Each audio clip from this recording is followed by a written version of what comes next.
Hello and welcome back to my channel. My name is Charlotte and this is Charlotteshelves. I upload weekly videos relating to book reviews, book hauls and bookish lifestyle related content. And in today's video I have for you one of my favourite videos of the year, and that is my spooky season, autumnal and Halloween reading list for September, October and November. The books that I have chosen are divided into specifically the 2 or 3 books I want to read over Halloween.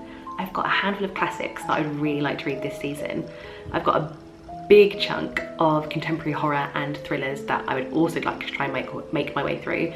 And I have got 2 or 3 items of non-fiction, and then at the tail end of that, maybe 2 or 3 items of YA younger reading books. Hopefully across those 4 or 5 categories, you might find something that will suit your particular reading taste for spooky season. So before I start my very giddy run through of everything that I'm hoping to read in the next 3 months, please do take the time to like, comment and subscribe. It really helps my channel and I do appreciate it. The first category is the 2 books that are specifically Halloween themed, and these are probably the books that I would like to read mid to late October in the build up to Halloween. I think they're going to be perfect. First one is All Hallows by Christopher Golden. This is described as a supernatural horror novel set on Halloween night in 1984, where suburban neighbourhoods face terrifying chaos as 4 mysterious, otherworldly children appear, pursued by nightmarish creatures.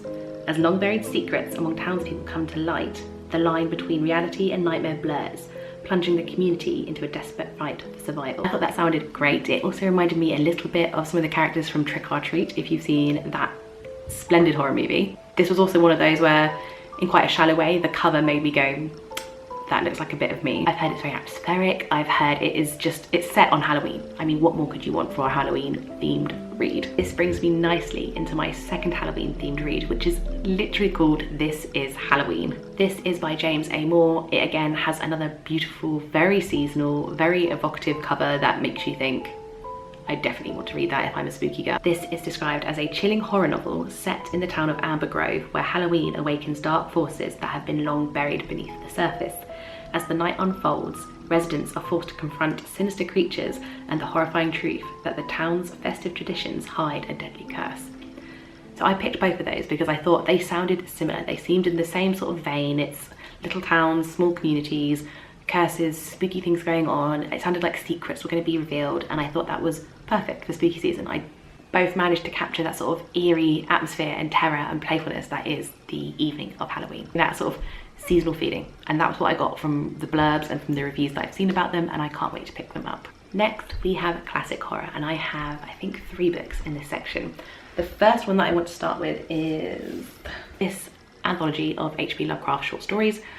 I had mentioned in a recent video that I had watched an amazing Lovecraftian adaptation called Colour Out of Space starring Nicolas Cage, and I often hear the term Lovecraftian used to describe certain characteristics of horror movies and books, and I think obviously he has influenced the genre greatly, and I want to understand what Lovecraftian means, like artistically, aesthetically.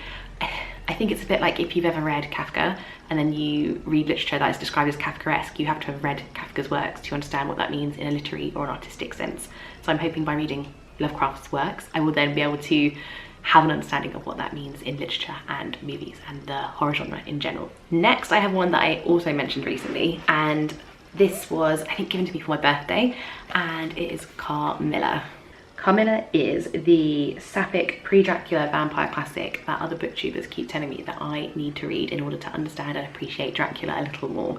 Spooky season 2025 is clearly the year that I'm going to get around to reading this. I particularly adore this copy that I've got. I can't tell if this is meant to look like blood or what. I don't know too much about the plot, other than our lead protagonist, who is called Laura, lives a very isolated experience. She's quite young, I believe, with her father, and it's only 2 of them in this spooky old house, and that is until the gorgeous and mysterious and bewitching Carmilla shows up at their home. I think up until that point, Laura's existence has been quite stifling, and when Carmilla arrives, things start to heat up. It has been described to me as a heavily gothic, romantic, lustful, potentially erotic, and with the sapphicism aspect, the lesbian aspects, it's potentially got a lot of eroticism in it.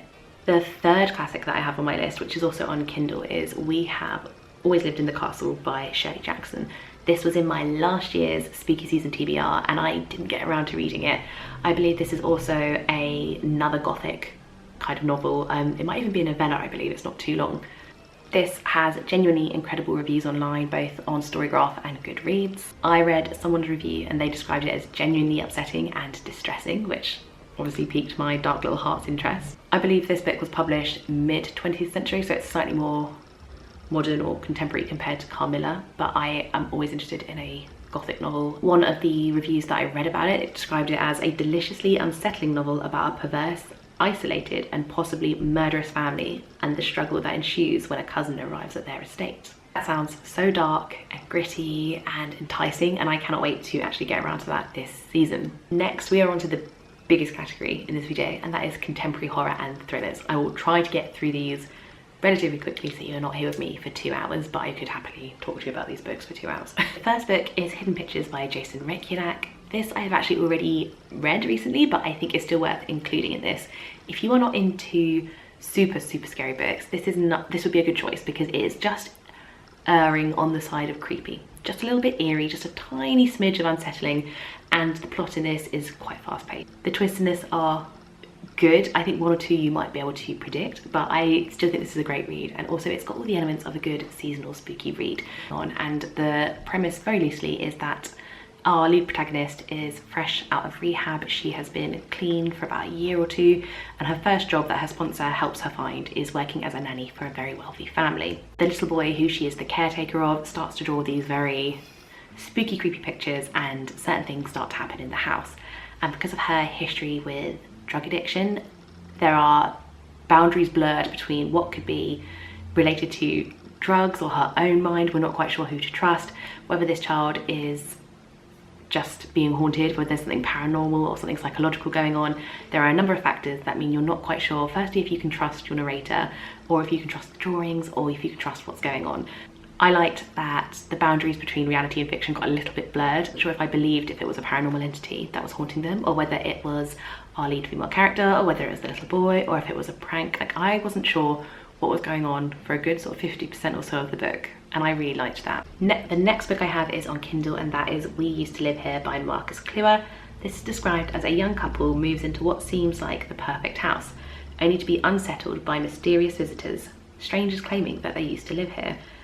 What starts as subtle unease escalates into a gaslit nightmare that challenges perceptions of memory and identity. Those themes of gaslighting and betrayal and intensity, like apparently this novel is very intense. If you read it, let me know if you found that to be if you found that to be true. But both of those are things that I thought would really tick my boxes for this Halloween. Much of what I've heard about this is that this book has a very sinister tone running through it, and I've seen people that have literally thrown it across the room or been like, no, don't do that, or sort of shouting out loud as they're reading it. And I watched those very visceral reactions to this book. It might just be my choice of booktuber. But some of those reactions that I watched and saw, I thought, oh God, I need to get a copy of this. I need to get my hands on it. Next, I have a slight change of pace from straight up horror thriller, is Hex. And I picked this up at 66 books this year. And I have been waiting since February to read it for this October. I picked this up because I thought it sounded like a great, witchy, spooky seasonal read, and I didn't mind if it wasn't outright terrifying, because I thought this would be quite atmospheric. I've heard this is more fantasy, horror, history, witchy kind of vibes. It's described as, whoever is born here is doomed to stay. Welcome to Black Spring, a town haunted by the Black Rock Witch, a 17th century woman with eyes and mouth sewn shut. Muzzled, she roams the streets and enters homes at will, often standing by children's beds for nights. Everyone knows her eyes must never open, or the consequences will be unbearable. The elders quarantine the town with high-tech surveillance to contain the curse, but restless teenagers defy the rules, taking the haunting viral, plunging Black Spring into dark medieval horrors. I think this sounds great. I think it has ticked everything that I could want for a spooky seasonal read, and I'll let you know how I find it. Oh, the next book. We're all friends here, so you have to promise not to judge me for reading this. It is a cryptid horror novel, and it is a reimagining of a big urban legend of a very famous cryptid called the Mothman. So I've picked up Below by Laurel Hightower on Kindle to read this year. I'm going to share with you that the Mothman really creeps me out. The stories around the sightings of him and the lore that has since come to last, I don't know what it is about those red glowing haunting eyes that really distress me. So I'm gonna read you a super quick synopsis and we can move on because it spooks me out. This Stranded during a snowstorm, a recently divorced woman accepts help from a mysterious truck driver, but soon finds herself stalked by a sinister, otherworldly creature with glowing red eyes. She must decide how far she'll go to survive as the night closes in. Moving on. The next book I have is just a straight up thriller, and this is Camino Ghosts by John Grisham. I have already started this. This is the third book in the Camino Islands trilogy, so I was really excited to get a copy of it this year. This only came out, I think, in the last year as well, so it's still quite a new one, as you can see. And what I have found is that this is different in tone to the other two, because this one seems to have, I think, a dual narrative, because we have already gone back in time. So we have our contemporary characters who we are meeting again. We know some of the familiar faces and people from the previous two books, but then it cuts to a slave narrative of their life before they came to live in the US, and it's told over sort of hundreds of years of these generations of people being brought to America as such. But the plot description does not match my reading experience so far, which is really curious. It says, in this new Camino Island thriller, bookseller Bruce Cable shares with Mercer Mann a tale that could inspire her next novel. A powerful resort developer is trying to seize a deserted island between Florida and Georgia, but the last inhabitant stands in the way. What the developer doesn't realize is that the island has a remarkable history, a feared curse, and the past is never truly past. So I think the aspects of the past are to do with the legends or the curse or the legacy of slavery, and I think that's what this book is going to explore. So it's got a lot more depth to it than I think the previous two have had. I was not expecting such a dark and heavy part of history being explored in one of Grisham's works. I don't think I've come across that before, so that was really interesting, and I'm quite curious about what themes to do with slavery and post-colonialism that is going to be offered in this, because normally he writes quite intense thrillers, and I'm not sure where it's going to go with this at all. The next book I have is called Kill Creek by Scott Thomas. I've got this on Kindle, and I think you need to read at least one haunted house book or spooky house book in spooky season. Last year I read Home Before Dark by Riley Sager, and that was great. This particular book, Kill Creek, I think is going to be 100 times more scary. I've heard it's more akin to a literary horror, which I would love. If you have read this, did you find it to be literary horror? Did you find it to be slightly more elevated in terms of its prose? Do let me know. The version that I've got on my Kindle, I think it's like a black outline of a house, and it's just really striking, and then in the silhouette of the house at the top you can see like two little outlines of spooky children, and then the font is like blood red, and I just thought that looks incredible. Like, whoever designed that, I'll read you a super quick description. It says, a group of horror authors accepts a dare to spend a night at one of the country's most famous haunted houses for a live streamed event, and they unwittingly unleash a terrifying force. What starts as a publicity stunt becomes a fight for survival. The story turns the horror writer's craft inward, blending psychological dread with genre-bending payoffs. I don't think you can get through spooky season without having read at least one Stephen King short story or dipping into one of his many works. I have picked up this one because it's a little bit shorter than the last one I read, and because I have so many books that I'd like to get through in spooky season, I've gone for a shorter one this year. I read Christine a few months back, and that was about 600 odd pages. This one is around 400, I think, so I should definitely be able to get through it in spooky season.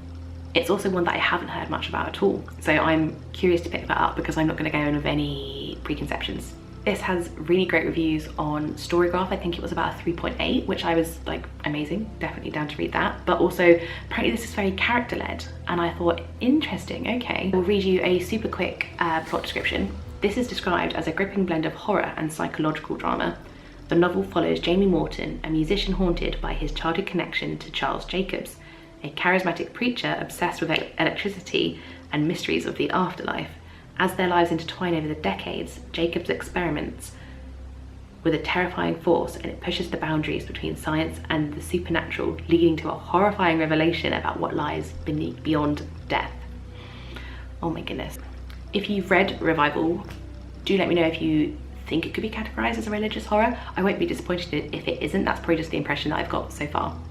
A slight change in tone for my next book is another one on Kindle that I have got, and that is The Inmate by Frida McFadden. Oh, forgive me, Father, for I have sinned and put another McFadden on my seasonal TBR. I know how some people feel about her writing, and I also appreciate she gets a lot of hate in the booktube world, but sometimes you don't want something highbrow and rich and delicious. You don't want a Chateaubriand, sometimes you just want the literary equivalent of a McDo's quarter pounder.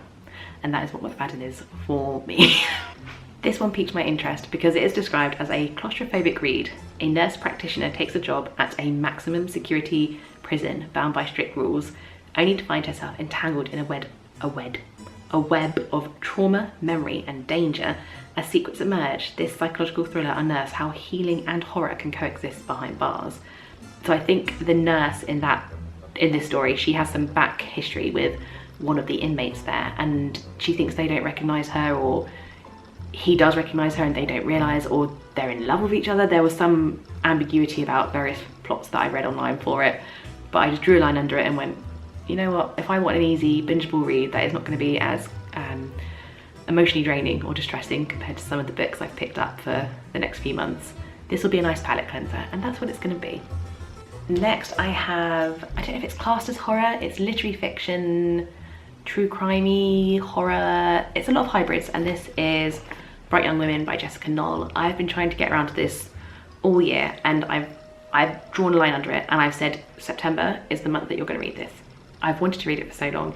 It's been on numerous other TBR videos that I've made, and my commitment to myself and to you watching me, hold me accountable, is to read this. If you have watched any of my videos, you've probably heard about me telling you what this is about. I will read you the quickest summary of it, and that is, it's touted as a riveting, deeply human thriller that reclaims the narrative from the shadows of true crime.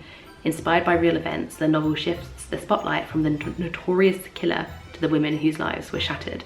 So this is based on the victims of Ted Bundy. Correct me if I'm wrong in the comments. I think this is after the sorority house massacre, and I think it's based on some of the characters, not characters, they were real people, but the author has fictionalized the events of their life and centered the victims in this novel. So Bundy's name is not referenced at all within this book. I believe this is a multi-stranded narrative told across, I think, 2 or 3 women, and I also have seen from the chapters or the index that this is cut across different periods of time as well. So I think from the 70s through to present day. So I'm fascinated by all of those things.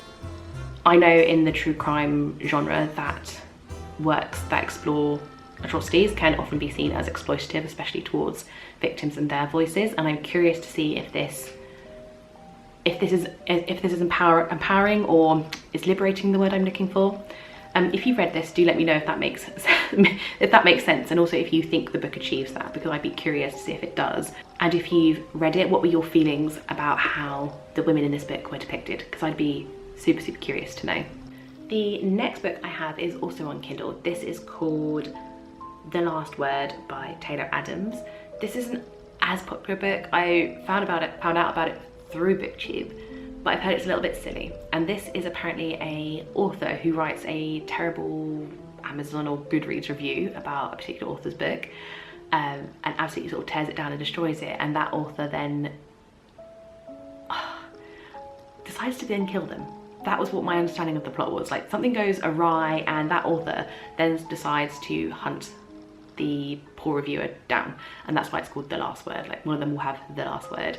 And this sounded bonkers and a little unhinged, and I thought, why not? I got it on Kindle last year, and it's a thriller that has been on my virtual TBR for nearly a year, so I think I'm going to get around to it this year. If you have read it, is that kind of an accurate description? Because I have seen 1 or 2 book girlies read it, and I just thought that concept was really interesting, about an author trying to get their own revenge and get their own back. And it kind of reminded me a tiny bit of like Roland Barthes' idea about death of the author versus the birth of the reader. And I thought, let's see how this goes. It could be really trashy, but it could still be a lot of fun. The next book I have is a change in genre. So I haven't read a decent zombie book or zombie literature type book in so long, and that's why I also picked up this, because I kept seeing it on zombie lit sort of reading lists, and this author has written, I think there's 4 books in this series, and this is the first. It also had really great reviews on Storygraph, and this isn't a recent book either. I think it's been out 10 or 15 years, and so to see the amount of reviews that it still had, and it's got quite an enduringly good rating, was quite promising. I believe there are 2 bloggers living in a sort of futuristic world from what we know, and that is that zombies are rife, and there is some sort of government conspiracy about how the infected came to be or how the infection spread, and these 2 bloggers are trying to get to the bottom of this particularly dark and potentially explosive reveal. This is quoted as being exploring the power of media, truth and storytelling in a world shaped by fear and survival. Equal parts smart, chilling and thought-provoking, it delivers both tension and insight with every page. I've not read any Mira Grant before, so if you have, how gruesome is this going to be? Like, I can see that there's little blood dots and things like that on the front of it. Is this, it wasn't giving me like hardcore splatterpunk vibes, but I got the feeling, I get the feeling this could be quite gruesome. So if you've read any of their works before, out of 10, like how violent and gruesome do you think this is going to be? The second to last category is non-fiction, and I have got a number of books that I would really like to get to. The next work of non-fiction I have is called Hauntings, Books of Ghosts and Where to Find Them, a history of more than 25 eerie places across the British Isles. And I love that this is British hauntings. I think there's going to be a lot of British myth and folklore and fable and legend within this. I had a quick skim of the index to see if there were some spooky places that I already knew of, and there were, and I can't wait to revisit those, but also learn about some more haunted and spooky attractions. Well, not attractions, but places. I think this covers like castles, mansions, cemeteries, graveyards, all sorts of things, and that is perfect for October, isn't it? Also, look at that cover. Is that gonna focus? Yes, it looks really nice too. The final book that I would like to read is A History of Magic by Harry Potter. This I was gifted for my birthday, and this was an exhibition that the British Library run that I didn't get to see, so I was really happy to receive a copy of like the exhibition contents. This is described as pore over ancient spellbooks, marvel at celestial globes and delve into the Hogwarts curriculum, from astronomy and potions to charms and divination. Guided by a host of experts, the intersection between myth, history and the magic of the Harry Potter series has never been so enthralling. This is the ultimate companion to the British Library's magical Harry Potter exhibition. It looks wonderful. Things that could have influenced the magical world. It's also got a whole section on magical and mystical beasts, which I think will be great. I can't wait to sit and read this. The final three books I have are YA and children's, and the first is a really sweet, very wholesome graphic novel that I think is going to really break up some of the more distressing things that I am hoping to get to this season. And this is called, I feel a bit reticent sharing this, but it's called Garlic and the Witch, and I just thought it looked so cute and it was spooky and it was perfect, and the images in this are so just wholesome, and I thought that would make such a nice breakup for everything else that I'm going to read that could keep me up at night. Penultimate book is Coraline by Neil Gaiman. I have read this a dozen times. I love to read this every couple of years, or rather reread it. I think it's the perfect spooky season book for younger readers. There is something very uncanny and frightening about this particular plot, and I think that's also why it's had such a legacy, because there is genuinely something unsettling, even as an adult reader, about this work. It is a small but powerful story that really gets its claws into you. It's one of those where you finish it, think you've put it to bed, and then days and weeks and even years later there are still images from this that are still stuck in your mind. And Coraline is a young girl who recently moves house with her mother and her father. While she's exploring her new home, she's about to start a new school, she finds a little door, and through that door is a passageway to a mirror world that is very similar to the world that she already lives in, the same sort of house, but very different parents and different creatures that reside there. And her other mother really wants Coraline to make the change, to move from one world into the other, and is trying to persuade her to change her life. But there are exchanges and gifts and things that must be sacrificed if Coraline makes that change, and whether she chooses to or not, it's whether the other mother will let her make that decision for herself. The last book of my seasonal TBR is another Neil Gaiman, and this is one that I haven't read and have wanted to read for a long time. It's The Graveyard Book, and the illustrations in this one are by Chris Liddell. This has so many fantastically spooky elements. I believe this boy is our lead protagonist, and he has been raised in a graveyard with ghosts and spirits and otherworldly creatures. This is described as having dangers and adventures, but for Bod, who is known as Nobody Owens, that boy that I was just talking about, in the graveyard there are these dangers. It is a strange and terrible menace of the Slith, a gravestone entrance to a desert that leads to a city of ghouls, friendship with a witch, and so much more. But it is also in the land of the living that the real danger lurks, for it is there that the man Jack lives and he has already killed Bod's family. I have heard that this is a horror fantasy hybrid, and it's also quite spooky. I don't know if it's going to be as scary as Coraline. I feel like this is written for slightly older readers, but we will see. I hope that this is just as creepy and unsettling, because Coraline has a really special place in my heart. Like, it just captures that uncanny that I mentioned before. I feel like this is different in tone, but I will have to let you know. If you have read either of these Gaiman books, let me know which you preferred, but also what you thought of this one particularly. If you are still with me, thank you for watching this video. I really do appreciate you taking the time to spend it with me today. Please do let me know what's on your own reading this year, because I love to know what people are reading in September, October and November. Please also don't forget to like, comment and subscribe, and I will see you again shortly. Happy reading, friends.